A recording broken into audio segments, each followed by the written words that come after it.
warahmatullahi wabarakatuh. Apa kabar nih teman-teman? Oke, sebelum aku kenalan, aku boleh flashback dikit dulu nggak? Kayak mungkin siapa tahu ada yang inget gitu ya. Dulu tuh Pak Menteri Nadiem Makarim pernah bilang, suatu saat pelajar itu udah nggak perlu lagi jauh-jauh pergi ke sekolah, udah nggak perlu lagi pergi ke kampus buat belajar, karena mereka bisa belajar dari rumah. Ya, mungkin waktu itu orang-orang masih meremehkan. Nggak mungkin lah kita belajar dari rumah, bener nggak? Well, tapi kenyataannya sekarang kita udah menjalani pembelajaran jarak jauh atau belajar online dari rumah selama kurang lebih 2 tahun. Nah, perkenalkan, saya Amanda Aulia, mahasiswi Ilmu Komunikasi Universitas Islam Indonesia, termasuk salah satu pelajar yang sudah mengikuti belajar online selama kurang lebih 2 tahun ini. Siapa sih yang bakal mengira kalau ternyata makhluk sekecil virus bernama virus corona ini, yang bahkan kita tuh nggak bisa ngelihat secara kasat mata, bisa mengubah tatanan kehidupan manusia menjadi terbalik 180 derajat. Nggak ada lagi tuh yang namanya kita tuh harus bangun pagi-pagi buat menghindari macetnya jalanan. Kalian masih dengar nggak sih kayak ibu kalian bilang, Mita, ayo bangun, nanti telat ke kampus. Pasti udah nggak pernah dengar kayak gitu kan? Bener kan?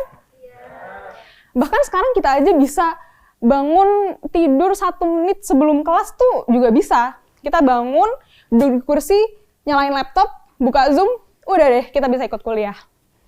Nah, ngomong-ngomong soal virus corona dan pandemi, teman-teman sadar nggak sih?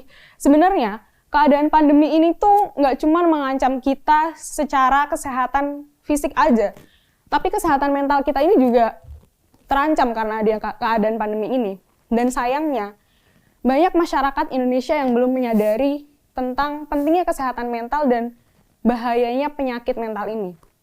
Direktur Pencegahan dan Pengendalian Masalah Kesehatan Jiwa dan Nafza pernah menyatakan bahwa tahun 2019 itu, jumlah penduduk yang terkena gangguan kesehatan jiwa itu ada 197.000 dan meningkat secara signifikan di tahun 2020 atau di masa pandemi menjadi 277.000 jiwa. Nah, selain itu Kementerian Kesehatan juga bilang selama masa pandemi ini Indonesia memiliki prevalensi 1 dari 5 penduduk terkena gangguan kesehatan jiwa. Artinya 20% penduduk Indonesia berpotensi terkena gangguan kesehatan jiwa. Wow, 20% itu bukan angka yang kecil loh teman-teman. Dan parahnya lagi nih, sudah banyak masyarakat yang belum sadar akan pentingnya kesehatan mental, dan penyakit mental itu nggak bisa kita rasain kayak penyakit seperti biasa. Misalkan kita demam tuh kita bisa ngerasain suhu badan kita panas, terus kita batuk-batuk, pilek, sakit perut, pegel linu gitu, kan kita bisa ngerasain. Tapi enggak dengan penyakit mental. Kadang kita tuh nggak sadar kalau ternyata kesehatan mental kita itu terganggu. Nah, oleh karena itu, di sini aku mau ngasih sedikit tips. Gimana sih cara kita menjaga kesehatan mental di masa pandemi ini ya terutama.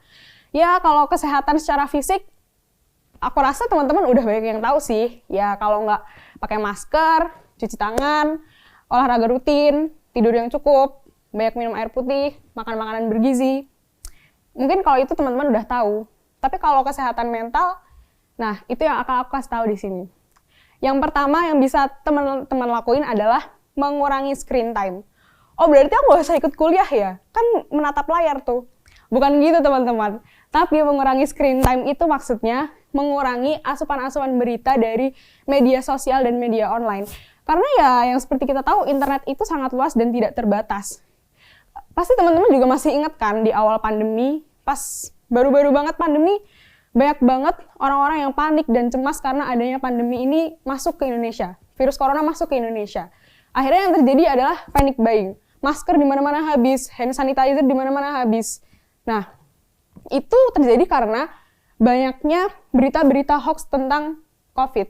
Belum lagi, mungkin banyak orang yang belum percaya dengan COVID karena adanya broadcast tentang konspirasi di WhatsApp atau di grup Facebook. Nah, itu kenapa kita sekarang ini bisa mengurangi asupan-asupan berita dari media online, dan kalau kita dapat berita itu lebih baik kita meng-cross-check faktanya terlebih dahulu. Kemudian yang kedua adalah kita bisa membuat planning quality time bareng keluarga. Emang ngapain sih orang pandemi kan kita di rumah 24 jam, 24/7 lah kita bareng keluarga. Iya benar sih, tapi nggak memungkiri bahwa pasti sebagian dari kita minimal 4 jam, 6 jam kita sendirian kan di kamar, bener nggak teman-teman?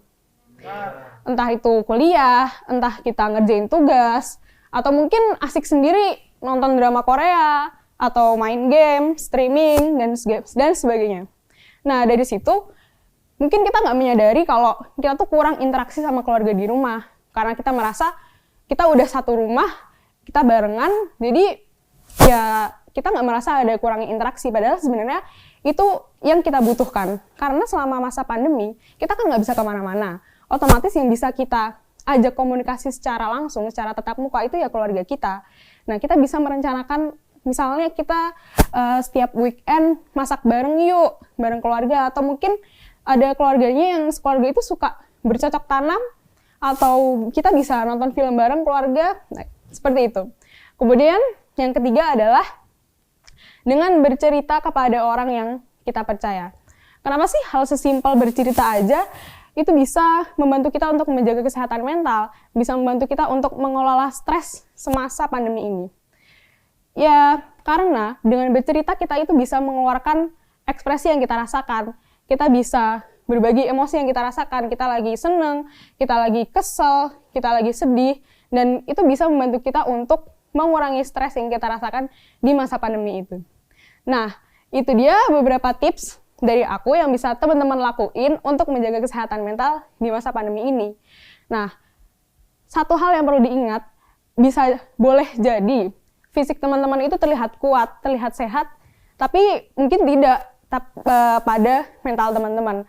Nah, oleh karena itu, teman-teman harus menyadari akan pentingnya kesehatan mental, dan kita juga harus menyadari kapan sih kita tuh merasa kesehatan mental kita itu terganggu.